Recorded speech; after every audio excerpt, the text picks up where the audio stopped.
by the time it's all said and done, you will see who is the mass murderers.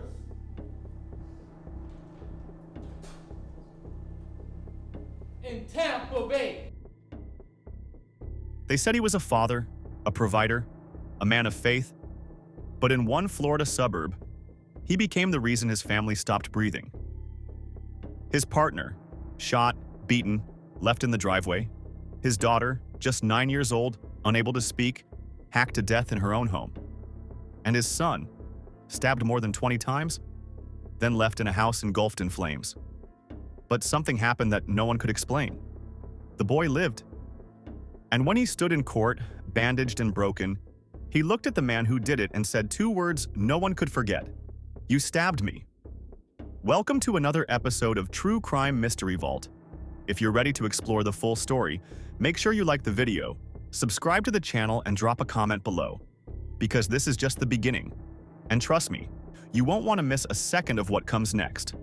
Riverview, Florida, just south of Tampa Bay, a middle-class suburb with neat lawns, good schools, and families that wave to each other over backyard fences. It's the kind of place where nothing ever really happens, until it does. The Oneals lived on Pike Lake Drive.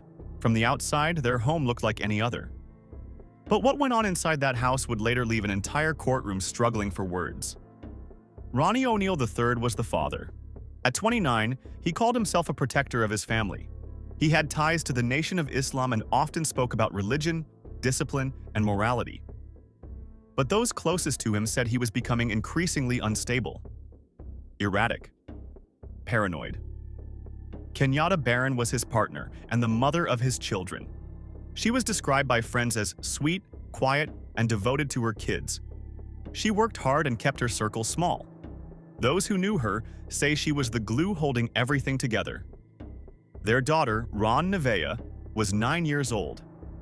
Born with cerebral palsy, she was nonverbal and required constant care. She couldn't walk, couldn't talk, but those close to her say she communicated love in ways words couldn't touch. Their son, Ronnie IV, was 8. Smart, energetic, always asking questions.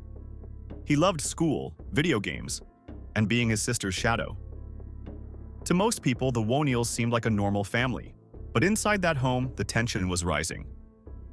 Ronnie Oneal III was growing more controlling, more isolated. He believed people were watching him, listening. He claimed Kenyatta was working against him, that her faith, Christianity, was a threat to his beliefs. There were no formal psychiatric diagnoses, but those around him saw the signs: short temper, conspiracy theories, extreme religious arguments. Friends said Kenyatta was trying to keep the peace, but the distance between them was growing. No one could have predicted how it would end. But looking back, something was unraveling fast. March 18th, 2018, a Sunday night in Riverview, Florida. Most families were settling in, preparing for the week ahead. But inside one home on Pike Lake Drive, something was breaking loose. The voice on the other end was frantic. A woman, screaming, crying out for help. She mentioned being attacked. Then there were muffled sounds. Something falling. A final scream. And then silence. Deputies from the Hillsborough County Sheriff's Office were dispatched immediately, but by the time they arrived, the home was already in flames. The front yard was chaos. Smoke billowed through broken windows. Officers approached the house, unsure of what they were stepping into. Near the driveway, they found her. Kenyatta Barron, barefoot, bloodied, unresponsive. She had been shot, beaten, pronounced dead on the scene. Inside the house, the situation was worse. They moved deeper into the home. There, lying lifeless, was Ronnie IV, the couple's 9-year-old daughter. She had been struck with a blunt object multiple times.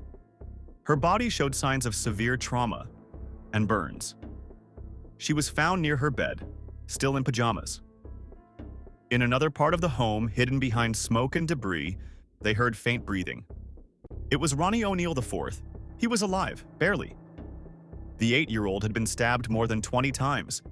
His body was drenched in blood. The house around him was burning. Officers carried him out as the fire surged behind them. Paramedics worked fast. Every second mattered. Later investigation would confirm the fire was intentional. Accelerants had been used. It wasn't an accident. It was meant to erase everything. He was rushed from the flames with barely a thread of life left in him. 8 years old, covered in blood. His wounds ran deep, 20 stab wounds to his chest, neck, and back.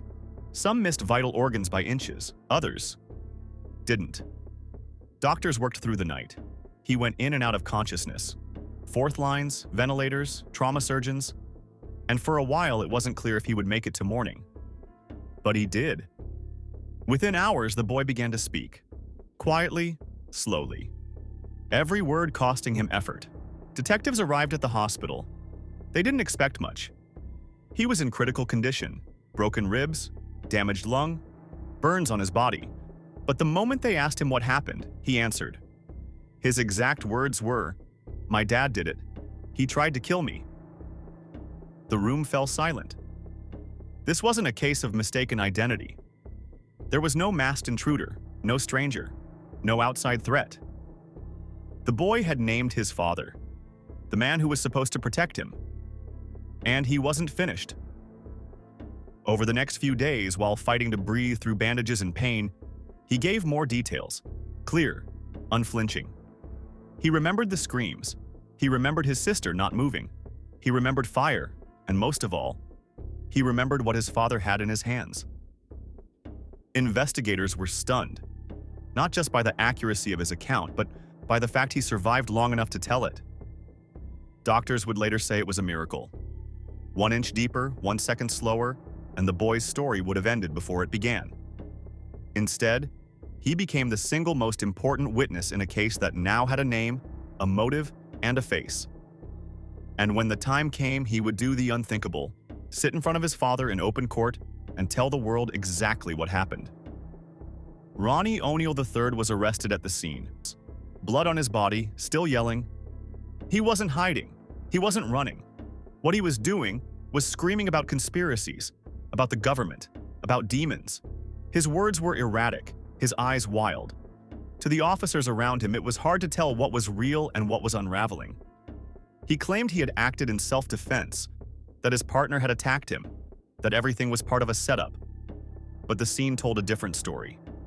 Investigators worked quickly. The house was cordoned off and the fire, though mostly out, had left behind more than smoke. In multiple locations, they found clear evidence of accelerants. This fire didn't spread by accident. It had been started deliberately. In the kitchen and bedroom, investigators located the weapons used: blunt objects stained with blood, a knife with fingerprints, a shotgun. Every corner of the house told a piece of the story. And then there was the boy. His testimony, short, quiet, and heartbreaking, confirmed what the evidence had already begun to reveal. He had seen it. He had felt it. He remembered it all. And he survived to talk about it. As the facts began to emerge, the public response was immediate. The community, stunned by the brutality, demanded answers. News stations picked up the story. People who knew the family couldn't believe what they were hearing. Others said the signs had always been there: anger, isolation, religious obsession. But no one imagined it would come to this. Court hearings began. Reporters packed the benches. Protesters stood outside holding signs. And inside that courtroom, a case unlike any other was about to begin. Because what shocked the world even more was what happened next. Ronnie Oneal chose to represent himself. No defense attorney, no legal team, just a man accused of murdering his partner, his daughter, and nearly killing his son, standing before a judge ready to defend himself, alone. By June 2021, the courtroom in Hillsborough County had become the stage for one of the most disturbing family murder trials in Florida's history.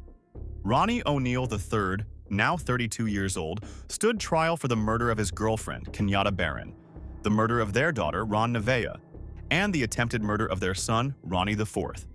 The prosecution came prepared with hours of surveillance footage, physical evidence, forensic reports, and an account of the crime that was both detailed and devastating. Wearing a suit, pacing the courtroom, he delivered an opening statement that was loud, erratic, and defiant. He shouted at the jury, accused the state of fabricating evidence, and claimed he was a victim of lies and deception. Throughout the trial, he interrupted proceedings, ranted about religion, and pushed bizarre theories that contradicted the mountain of evidence before the court. But the most shocking moment came when his own son, the only surviving witness to the crime, entered the courtroom. Ronnie IV, now 11 years old, was escorted to the witness stand. Thin, quiet, still bearing visible scars. The courtroom fell silent. Then came the unthinkable. Ronnie Oneal III stood up and began cross-examining his son. Do you know where your mom was shot at? And what part of the body she was shot in? Do you know anything about that? Can you hear me fine? You said where she was shot? Yes, sir. Do you know where your mom was shot at? No. I'm sorry. Hold on one second. Let the state find what you're referring to. Okay, you may proceed. All right. And so you say you do not know where she was shot. Is that correct? Yes. Well, did you know that you told Detective Dirks during your interview with him? You said that I shot her in the stomach. When you say I shot her, you need to be a little more Well, specific. you just said in the stomach. He asked you, where did your mom get shot? And you said, in the stomach. Do you remember that? No, I do not. Now, you said just a while ago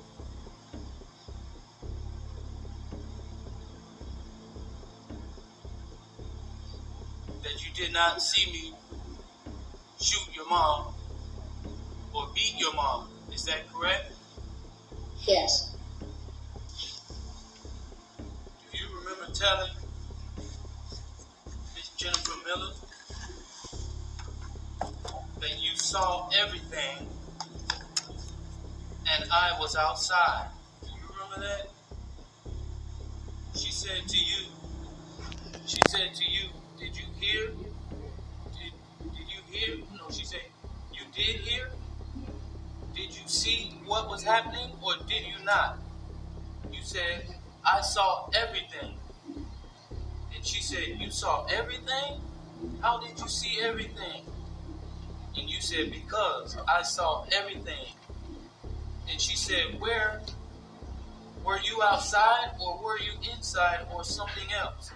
And you said, I was outside. Do you remember that? The question is, do you remember saying that to someone named Jennifer Miller? Or do you remember saying that to Jennifer Miller, that you were outside and that you... "Did I hurt you that night?" he asked. The child, barely able to look at him, responded, "Yes, you stabbed me." Oneal's voice rose. His tone shifted from questioning to confrontation. He began yelling, pressuring, taunting, trying to rattle the child into silence. It was no longer a defense. It was a verbal attack. The judge intervened. He warned Oneal to stop. But when Oneal continued, yelling over the judge and directing anger at his son, the court had had enough. The judge ordered him removed from the courtroom. He was escorted out while still shouting. Even seasoned court personnel said they had never seen anything like it. The boy remained composed. Through it all, he kept speaking. Calm, brave, and unwavering. "You stabbed me. You set me on fire." The jury needed just 4.5 hours. They returned a unanimous verdict, guilty on all counts: 2 murders, 1 attempted murder, arson, child abuse. At sentencing, the judge addressed Oneal directly. "I've seen human beings kill animals. I've seen people kill each other. But not like this." Ronnie Oneal was sentenced to 3 consecutive life sentences, plus 90 years. There would be no freedom, no parole, and no appeal that could undo what had already been done. After the trial, the headlines faded. The cameras moved on. But for those left behind, the work of healing was only just beginning. Ronnie Oneal IV, the boy who had survived 20 stab wounds, smoke inhalation, and the loss of both his mother and sister, was now in the custody of the state. He had no immediate family left. He carried both physical and emotional scars, and at just 11 years old, he had testified in open court against his own father. But what happened next was something no one expected. One of the lead detectives on the case, Mike Blair, had spent months piecing together the evidence. He had walked through the burned home. He had sat through the trial. And he had looked the boy in the eyes as he told his story. In 2021, Detective Blair and his wife adopted Ronnie Oneal IV. They gave him a new home, a new name, a new beginning. Today he's in school, he's receiving therapy, and while his location and identity are protected for safety reasons, what's known is this: he is safe, he is healing, and he is not alone. The community in Riverview didn't forget. Memorials were held for Kenyatta and Ronnie IV. Local support groups formed for families affected by domestic violence. People came together, not to erase what happened, but to make sure it wouldn't be ignored. There are cases that shake communities. There are cases that test the limits of what people can endure. And then there are cases like this, where the worst was done, but something still remained. A testimony, a voice, a survivor. Even in the middle of loss that can't be measured, something else stood tall. A boy who lived to speak the truth, and the people who stepped forward to protect him. What do you think drove this man to destroy his own family? Was it belief? Was it madness? Or something else entirely? Comment your thoughts below. We want to hear from you. And if you're still watching, hit the like button and subscribe for more deep true crime stories that go beyond the headlines. Real voices, real justice, real pain. We tell the stories that matter. Ronnie Oneal's name will be remembered for horror, for the lives he took, the pain he caused, and the silence he tried to leave behind. But his son's name, Ronnie Oneal IV, will be remembered for something else entirely. For standing, for speaking, for surviving. Not many could have walked through what he did and come out the other side. But he did. And he told the truth when it mattered most. If you want to hear another incredible true story of survival and justice, check out this next video. And don't forget to subscribe because the truth doesn't stay buried forever.